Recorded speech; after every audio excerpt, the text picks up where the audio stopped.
Peace, love, light, blessings, prosperity, and greatness, y'all. What's happening? It's your brother Key, and welcome to the workshop.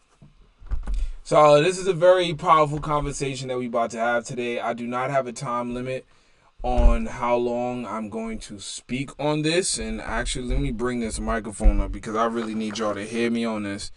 I really want you all to, grab something from this powerful message that I'm about to speak on, and hopefully some souls get healed in this, you know what I mean, and we're able to move in the direction that we wasn't moving in before. All right, so the topic of conversation is being unappreciated. This is something that I'm pretty sure everyone who has experienced some type of trauma and don't know how to deal with it has gone through, right?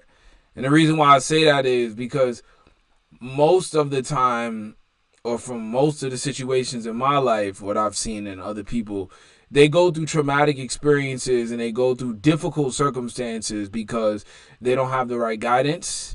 They're not loved enough, and they find themselves in the world dealing with things that they probably should not even be entangled with. They probably should not even be around, eating, drinking, listening to, seeing, watching, whatever.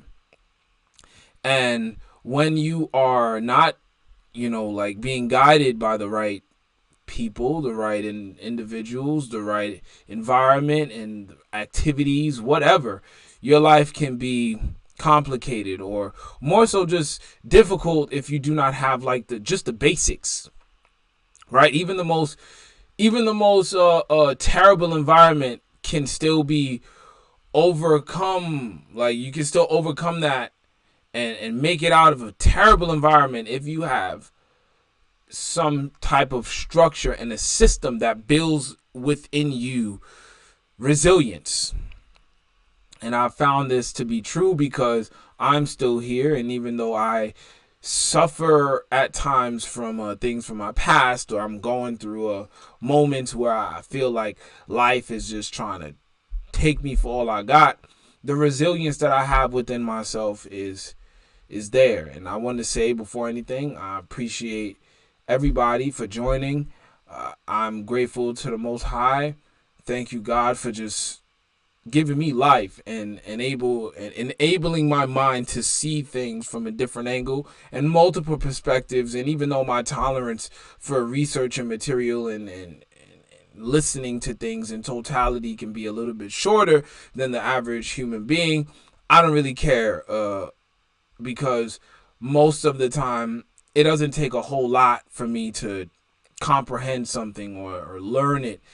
And that could be good, and sometimes that could be bad because, a lot of times the warning is in the end chapters, you know what I'm saying? But I've learned to soak in knowledge in a different way by experiencing, things with the knowledge, and also looking for the wisdom, because she can be very sweet. So the good book does say. All right, so moving on. Being unappreciated, right? And I wanted to talk about unappreciation from a place where some people may get it, and they may have gone through this, and some people may have not gone through this. Unappreciation from the parents. My parents, I believe, gave me everything they could have given me from a place of self-preservation. What do I mean by that?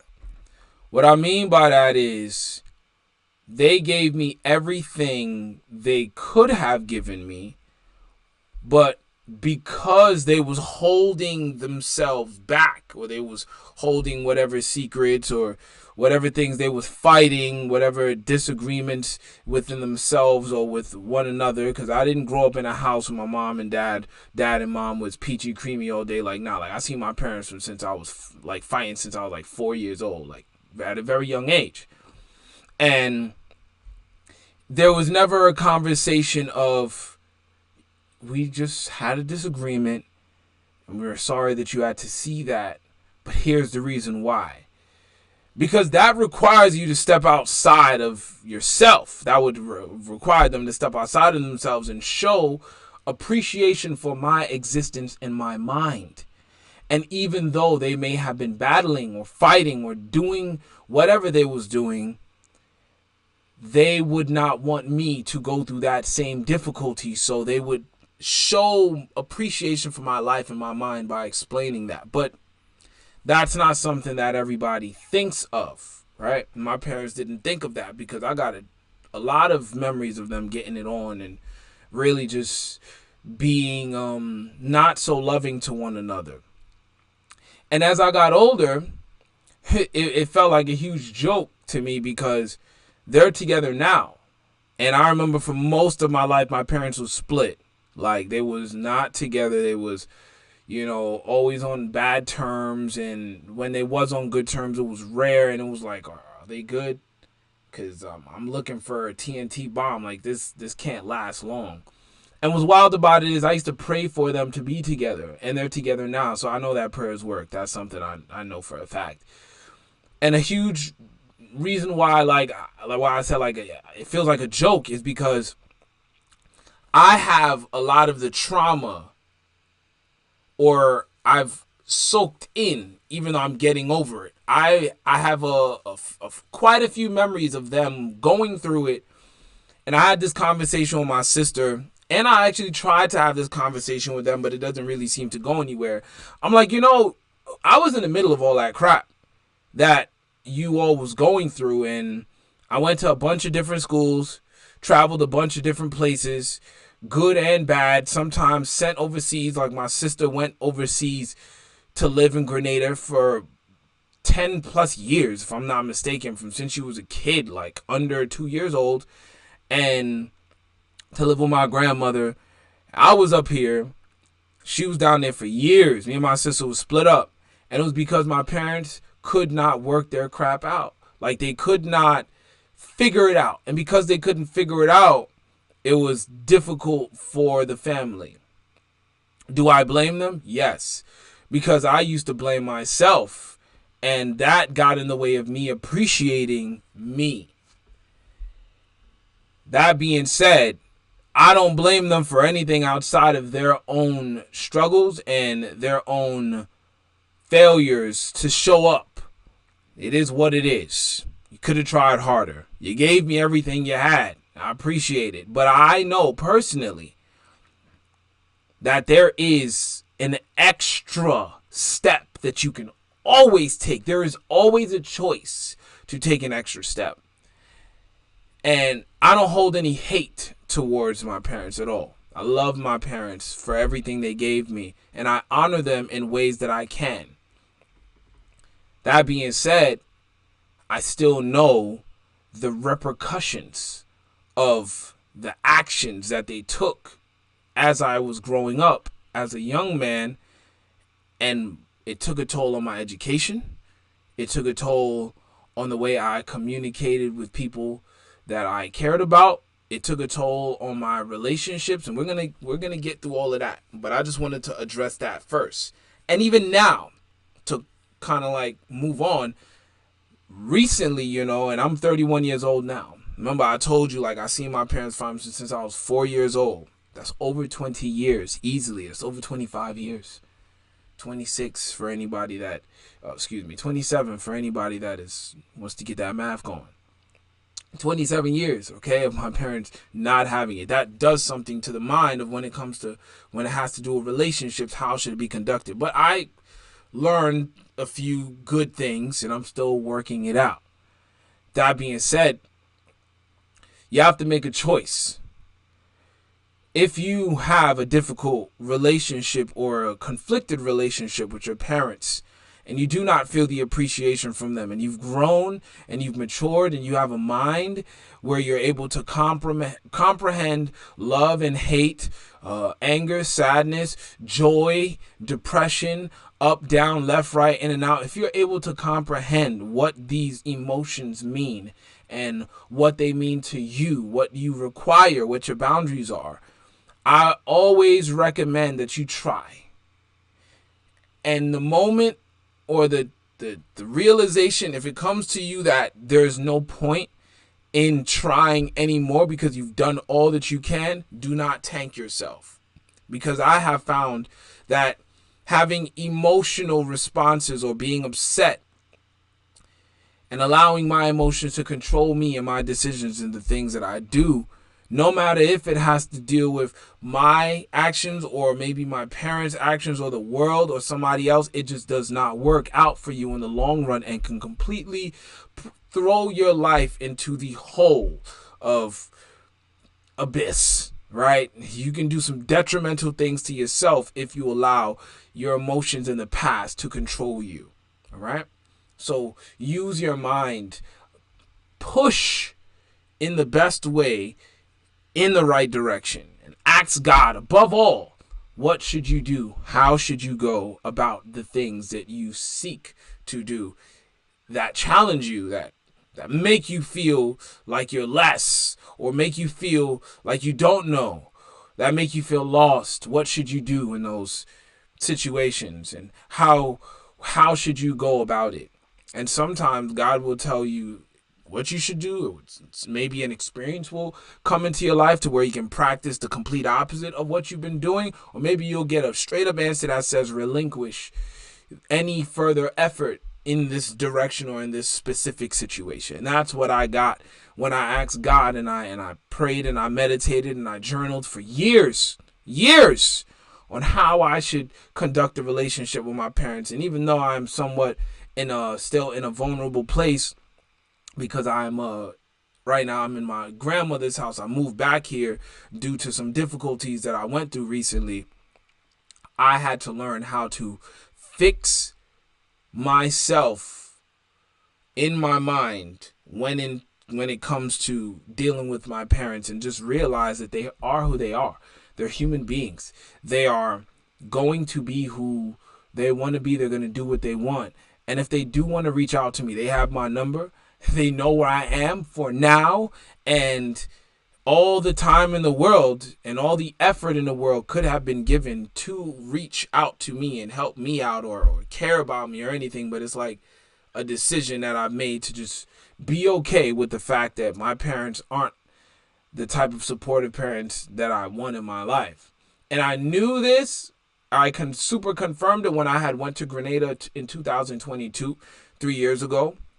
2.5 years ago, actually. And I was sitting down speaking to my uncle. And he told me something. Well, I think it was a little bit more before that. And the time 3 years ago, he spoke to me about who my father really is. And the time before that, he was sitting, he was looking at me. He's like, yo, Keyshawn, you're a genius. And I never really had anybody outright tell me that I was a genius before. And that carries on to like till this very day. Like, I know that I'm a genius. I know that I am. I know the things that I create. I know the structures that I put together, the systems that I'm able to build, and the resilience that I have. But when you do not have a great supportive system and a network that can help induce the growth of your greatest godlike mind and godlike, effort, you can fall victim. So I learned not to put my energy into, just like trying to figure out like, oh, why am I not being appreciated by my parents? I'm this, I'm that, I'm that, I'm this, I'm this. How can they not see me? Da, da, da, da. They're just not supposed to in this life. That's just what it is. They made their decision. Now, the only thing I can do is make mine. So, yeah, and I pray for them. I do. Anytime my mind goes into a place of, like darkness, or it may, bring me into a place of like feeling weak, or like, dag, like, it's my fault. I just remember that my parents are human and they are not perfect. And I also remember the scripture Psalm 27 verse 10 that that just helps me to get through even the most difficult times of my life. And I just most of the time just ask God for support. And though the support is kind of, taking its time, it's like, all right, it is what it is. So moving on from that, how does that affect your life every day and the other relationships that you have? Now, the first relationships that you will have, the first monumental and powerful relationships that you will have in this world, if your parents are in your life, are with your parents. You see them. You soak in everything. You're a sponge from the time that you are outside of your mother's womb to around like 7 years old. You don't really have any control over your subconscious mind and even your conscious mind of what, like what gets put into your brain. You know what I'm saying? That's why when you see kids dancing or when you hear them using foul language, you're like, yo, where you learned that from? It's like they learned it from whoever they was around. So being careful about how you raise your kids. And if you're a young parent or if you have children and you're watching this, you better be careful what you do around your children because they're watching you. They're soaking in everything that you have on a spiritual and metaphysical level. So you have to be responsible. You have to make sure that you know who you are before you even have some kids. So you are able to be the best version of yourself for their own sake.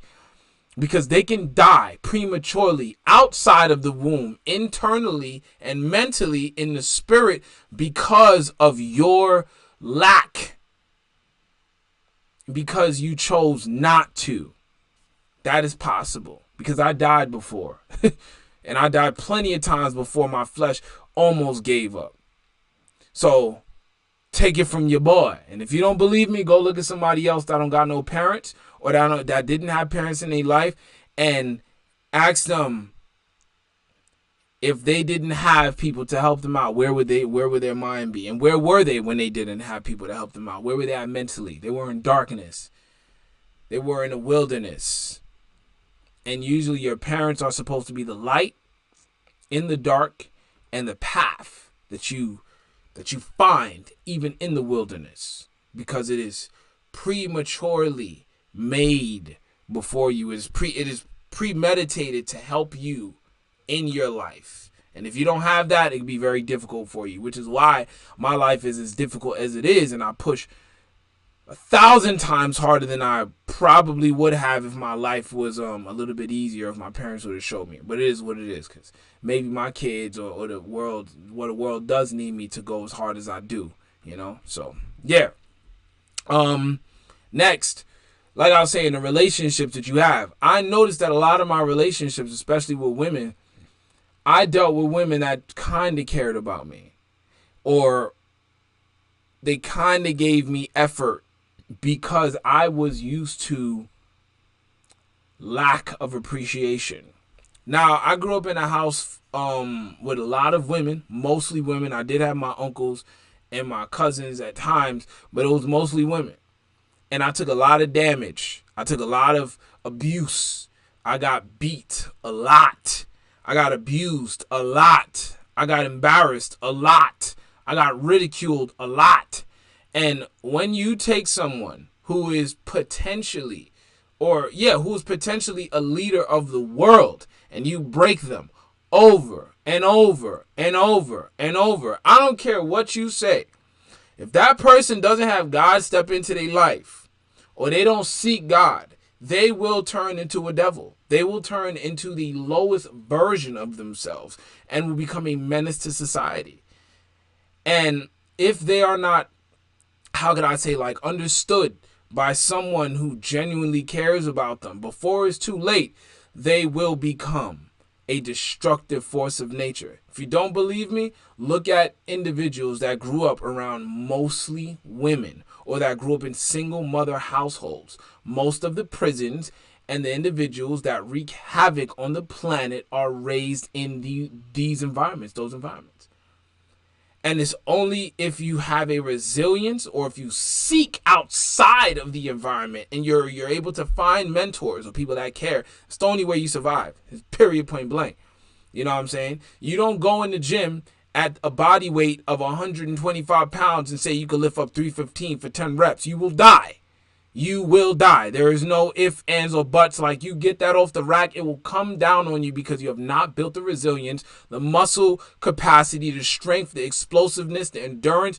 Your heart is not strong enough. Your mind is not strong enough.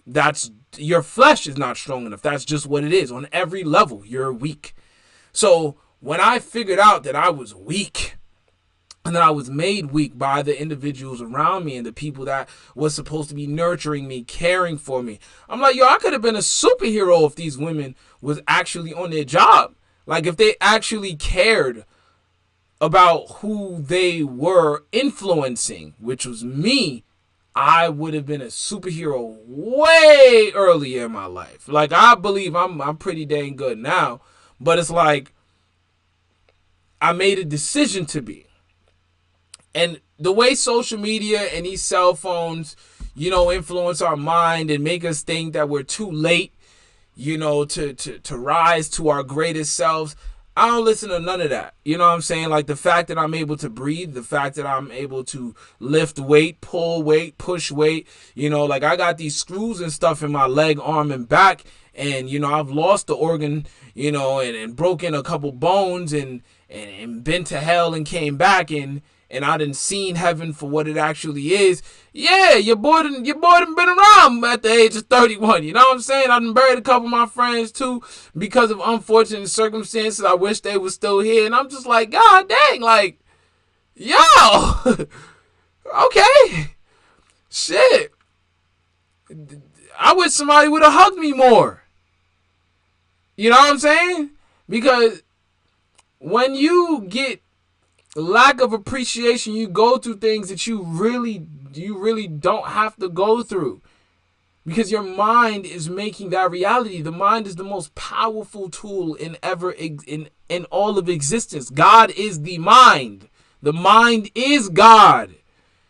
If you don't fall to your flesh, which is the devil, you will be in your mind. And once this is influenced in the right way, you can conquer anything and create anything, and your confidence and what you want to be, who you want to be, is within your reach. And it's not just within your reach, but it's actually within your grasp, and you pull it and you manifest it, and you make it you, and you become it, and you become God, and God becomes you, and it just is. No matter what you look like, no matter what you sound like, no matter how tall you are, no matter how short you are, it doesn't matter. When you are aware of that which God tells you to be aware of, and there is no static, it's a beautiful thing. But when you are not able to reach God, and you're cut off from God due to the experiences that you've gone through, and your mind being influenced in the wrong way, oh my gosh, life becomes hell. It becomes hell. So what do you do? What do you do? Right?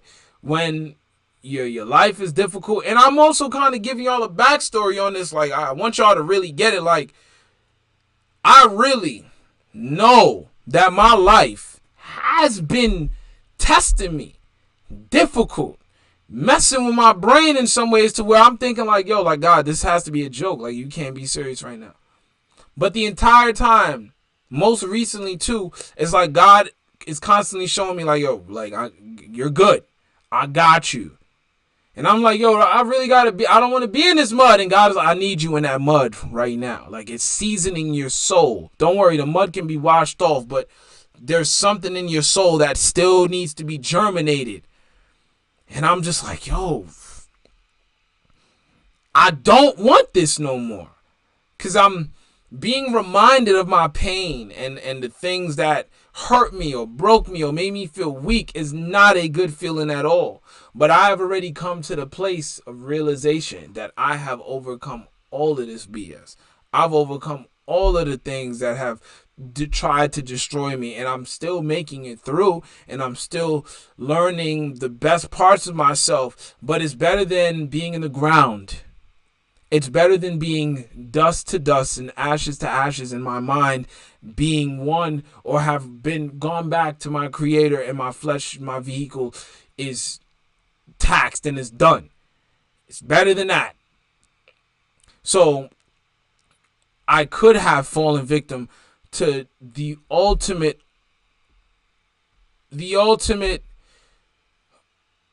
bad circumstance, which is early death.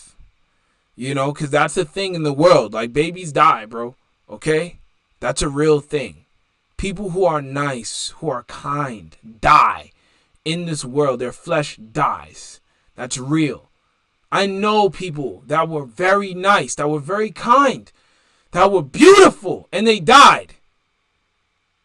And it's like, okay, like, the heck am I supposed to do? And then I see individuals that really ain't shit, and they alive and living, and they cool.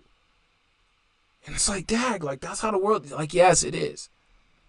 But not to go off on a tangent. Everybody has to go through their hell and their karma. The karma. Everybody.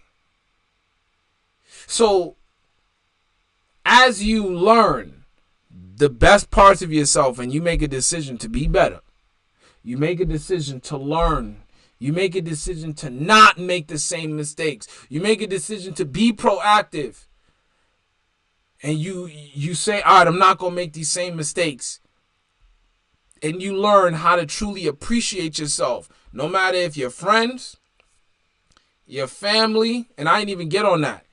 I didn't even get on the friends yet. The family, your job, whatever. When these things don't appreciate you, like the first hand that you get, the first hand, like the hand that you could not choose, the kin that you could not choose, the friends that you grew up with because of where you lived, because of where you went to school, because of where you ate, because of where you just hung out at.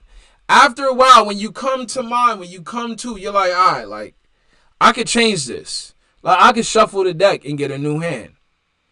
But there's a cost. The cost is I'm not going back to the same mind, the same individual that I am around these people, or the person that I am, the weaker version of myself when I'm with these people or around these people. Because once you get from the negativity or around people that don't care about you, and you get around people that do care and that do love you and that do embrace you and hug you tighter for a little bit longer and don't want to let you go, and even when you feel like you don't got it, they say, yo, I got it.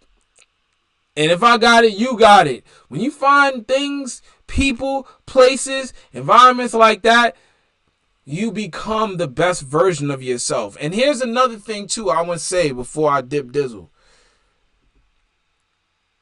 Most of the time we're afraid of that because we wonder, is it real? And sometimes it can be like difficult trying to absorb and trying to digest the gift, the new life that God is giving us because of how terrible the past may have been. But let me tell you something right now. If you come to a place where God is making it clear that you matter, your life matters, your mind, what you want to do, your heart, your soul, it doesn't matter if you're young or if you think that you're old. And I'm trying not to get emotional right now. Accept that love. Accept the truth that God is telling you, that you are necessary in this world, and that your life matters, and what you do should be because you want to do it, and you written it in your core, you feel it deeply, like that is righteous, and you don't want to destroy people and hurt them. And if you do have to destroy people and hurt them, it's the individuals that's trying to destroy and hurt you, or your family or the things that you care of, but you want to be a great person, the greatest version of you. I don't care if you're designing a new type of shoelace, baby, or if you're trying to build a skyscraper that can provide thousands of jobs or hundreds of jobs, or if you're trying to build a new country. Maybe you're trying to write a new ancient book or something very powerful that will outlive you, that will be here for generations, no matter how small or how big it is. Whatever vision you have inside of you, God put that in there for you. God put that in there for the world. And what you have inside of you can affect the world around you. But the first world that must be affected by that vision is yours. And as you take that in, let it out. And watch great things happen. And before I leave, I want to tell you this. You got to forgive yourself first. Like the great Reverend Ike, peace to the God. The great Reverend Ike says, you have to forgive yourself first. And when you forgive yourself, it's kind of easier to forgive everybody because you notice that, like, everybody is just who they are and nobody's perfect. And I've heard other great leaders say this too. Nobody is perfect. Like, everybody has something that they've done wrong. Wrong that they've done to somebody. They're a villain in somebody's story. So when you have mercy upon other people, it's so much easier. No, when you have mercy upon yourself, it's so much easier to have mercy upon other people, and God to have mercy upon you. All right? So, yeah, I can go on, and I will continue at this at a different time. But I want you all to truly know that even though you don't always feel appreciated by individuals or people or circumstances or places that you've been going to or want to go to, there is a place in the world. There is people in the world. There is an opportunity, a career, a job, but most importantly, a part of you that wants to appreciate you. So just let that be. Alright? So it's your brother Key. Always come with that live and direct love. Peace, love, prosperity, and grace. Alhamdulillah. Hey.